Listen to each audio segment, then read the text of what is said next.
From the drama of Titanic's sinking, with its death of more than 1,500 passengers, one man's story, J. Bruce Ismay, has stood out in infamy. Chairman of the ship's owners, the White Star Line, Ismay escaped drowning himself by getting into one of the ship's few lifeboats, along with women and children. After the shame that followed the disaster for him, he found refuge in the west of Ireland. He loved the place. He hoped that it would be anonymous, but apparently children would pass his gate shouting, "Coward, coward, coward." He was sort of characterised as an effete English aristocrat who had absolutely no sense of the people at all, who had no interest whatsoever in the number of people who died and the welfare of the people who had been saved, who was looking out only for his own skin, who thought only about his own stomach when he was on the rescue ship, the Carpathia, who was only interested in getting back to England and not representing the White Star Line during the inquiry in America. And he was seen as someone who was absolutely kind of astonishingly irresponsible and indifferent. I think that Ismay genuinely felt that he was alone of all his kind, that he was different from everyone else on the ship. Because I think in looking back into Ismay's life, I cannot see a moment where he identified with anyone else. His father was a working class man who'd founded the White Star Line shipping company, spoke with a Cumbrian accent. He was very much a northerner, very much a worker. He sent his son to an English public school, Harrow, where Ismay was completely ostracised because he actually wasn't an English aristocrat. He wasn't top drawer. An English of fantastic snobs. And so he didn't fit in at school. When he went home, he didn't fit in at home because his father thought that the school had turned him into a gentrified pansy. So Ismay was someone who you can see on the Titanic, which was entirely about class. It was a ship represented nothing but class. Ismay didn't fit into any of the class structures there. So when the boat was going down and all the kind of aristocratic men, all the English aristocratic men, the real first-class passengers, were standing together and doing their duty, Ismay had never stood with them. He'd never even been picked for sports teams at Harrow. He'd never identified with that particular group. He never identified with the passengers on the ship because he'd never been a passenger. He'd never been a member of the crew. He'd never actually been really anything very much. And what you feel when you look at him on the Titanic is this is a man who belongs nowhere. And so that iconic position that he's mired in now for eternity, which is stepping off the Titanic and into a lifeboat, really represents where he was all his life, which was in neither one place nor the other.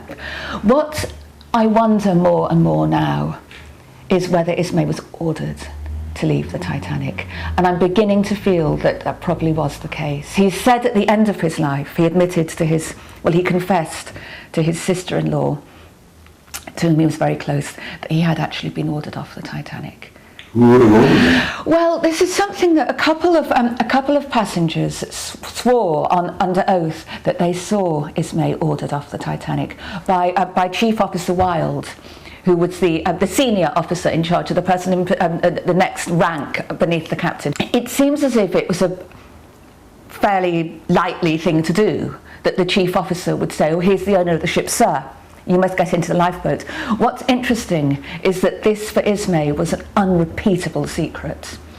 And I've been mulling over this more and more and more, and I think that it was Ismay's secret, that he chose to go through his life branded a coward and never speaking about the Titanic, because it was preferable to going through the rest of his life having been ordered into a lifeboat. This is a man who didn't take orders, having been ordered into a lifeboat precisely so he could carry the responsibility of the wreck as the senior survivor of this catastrophe. He would have to explain it to the world. Accountability for Ismay was limited. He had shareholders to report to, headed by the American tycoon J.P. Morgan, who'd acquired the White Star Line 10 years before. Ismay had customers too, and had always been eager to satisfy the rich ones with on-board luxury. He was less interested in his third-class passengers, who included Irish emigrants to America. And he knew, of course, that the Titanic was an emigrant ship before it was a luxury ship. You know, the massive bulk of passengers were third class. That's really where they made their money.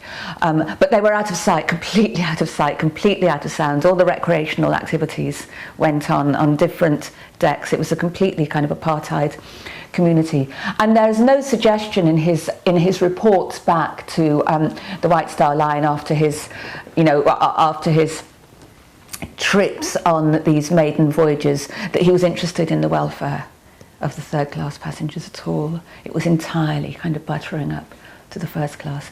So when you think about Ismay and his lifeboat, Ismay was in a lifeboat with entirely third class passengers.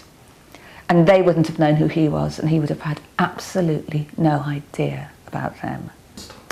There were 120 Irish people on the Titanic, 113 of whom had been picked up in Cork when the ship stopped there, and the rest of whom had boarded at Southampton, and 79 went down with the ship, including a mother and all of her children, all 5 of her children.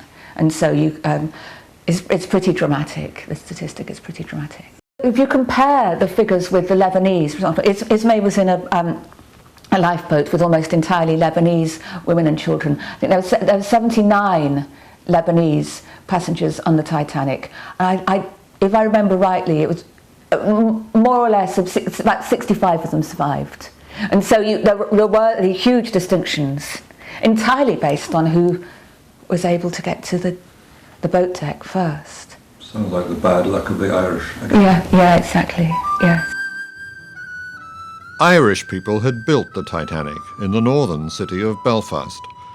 As Ismay faced the contempt of much of society, he found some refuge on the west of Ireland's coast, at his house called Costello Lodge in Cashla, Galway, deep in the Irish-speaking Gaeltacht.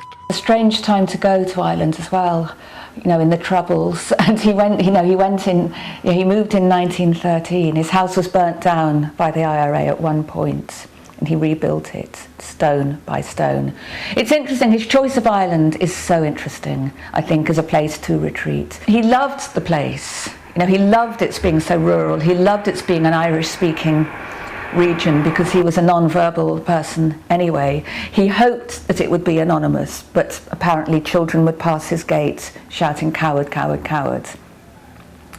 What struck me as curious about it was that his house looked out onto the Atlantic, which was precisely the scene of his trauma. I mean, you'd have thought that you wouldn't want to have a place that was directly associated with the sea, but this is a man who was in love with the sea, and even though he never went again he never crossed the Atlantic again, the only crossings he ever made were across the Irish Sea for the rest of his life.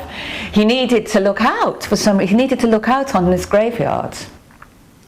Well, there's a memorial stone which was put up by Ismay's wife, and the stone says in memory of Bruce Ismay, who loved all wild places, and it talks about Ismay's being happiest here. This is the place he was happiest, and then gives the dates of 1913 when he first discovered this little plot of land, 237. He didn't die there, but it was where he began to die. It's where he got the illness, which then led to his death. Obituaries tend to be very kind about the person who died, but they were all a little bit patronising. That this was someone who, one interesting thing happened in an otherwise uninteresting life. And this interesting thing was that he left this ship. And have we forgiven him? Well, who knows?